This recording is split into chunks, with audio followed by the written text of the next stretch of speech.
From the Detroit Free Press, it's Monday. Here are today's top stories, presented by Bush's Fresh Food Market.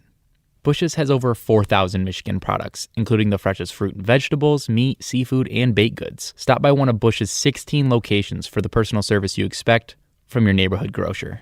This is Nishrat Rahman with the Detroit Free Press. 10 months ago, a statewide rental assistance program launched to help tenants in Michigan avoid eviction and catch up on payments. Since then, thousands of applications have poured into the federally funded COVID Emergency Rental Assistance Program, better known as CERA.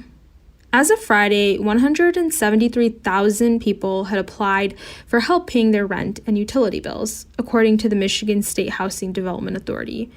Wayne County alone accounts for roughly one-third of applications. The numbers demonstrate the vast and continuing need for rent aid as the pandemic rages on. 46% of applications across the state were approved as of Friday.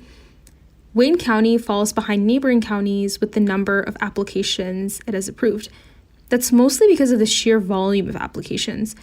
The Wayne Metropolitan Community Action Agency says it has gone from 80 staff members working on the program to more than 200 and is still hiring.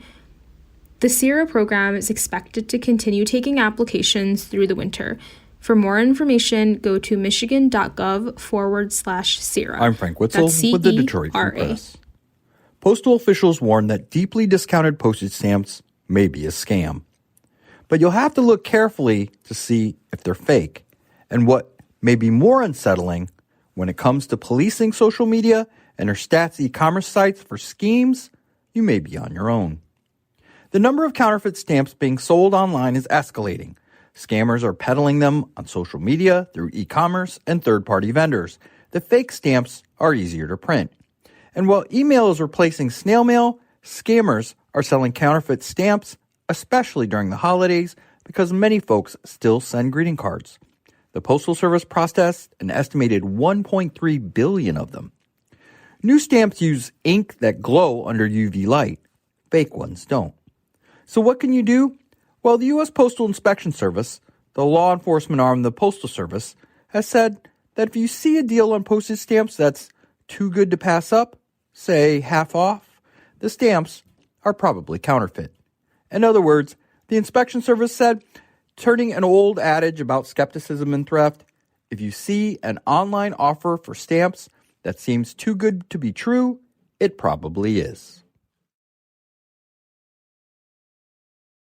This is J.C. Reindl with the Detroit Free Press. It's been nearly 2 years since all Michigan gyms abruptly closed when COVID-19 arrived. Michigan had one of the longer shutdowns for gyms, lasting nearly 6 months. The fitness industry estimates that nearly 30% of all Michigan gyms and workout studios have closed in that time. 2 closures were Blink Fitness gyms in Warren and Redford Township. Those gyms were co-owned by NBA star and Michigan native Draymond Green. Yet a few other gym brands have opened new locations in recent months, such as Planet Fitness and Crunch.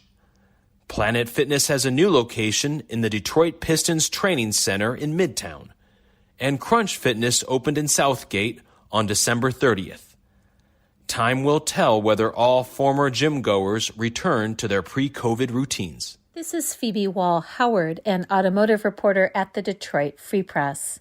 Ford Motor Company is working with scientists at Purdue University in Indiana on a patent-pending plan to slash the average time it takes to recharge all-electric vehicles at charging stations from an estimated 25 minutes to 5 minutes. This is a project that could be completed and brought to market within 2 years.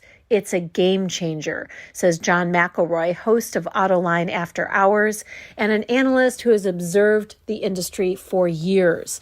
People have talked about range anxiety, the idea that people are concerned about distance achieved on a battery charge, but really what the latest surveys show is that consumers are worried about time and the time it takes to recharge the vehicles. This would reduce the time to what is comparable at gas stations today. Go to freep.com to learn how the science works and what's next. I'm Andrew Hammond. For the Free Press, sports department. It was another exciting and fascinating weekend for sports in the state of Michigan. The Michigan men's basketball team has some COVID issues. They've had 2 games canceled. Saturday's game against Michigan State and Tuesday's upcoming game against Purdue have both been called off. However, the league is looking to make up those games. They will be announced at a later date. The Detroit Pistons have made a trade with the Denver Nuggets that went down on early Sunday afternoon. The Pistons are sending Rodney Magruder and a second-round pick to Denver for Bol Bol.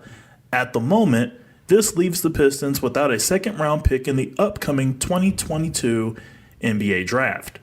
Rounding things up, the Detroit Lions wrapped up their first season under Dan Campbell in exciting and entertaining fashion with a 37-30 victory over the Green Bay Packers.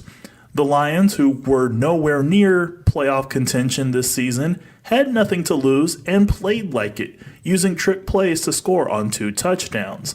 With the victory, the Lions will have the second pick in the 2022 NFL Draft. For more stories from the Detroit Free Press, be sure to check out freep.com. That's FREEP.com. If you're a fan and want to support our quality local journalism, subscribe. Go to freep.com/special offer.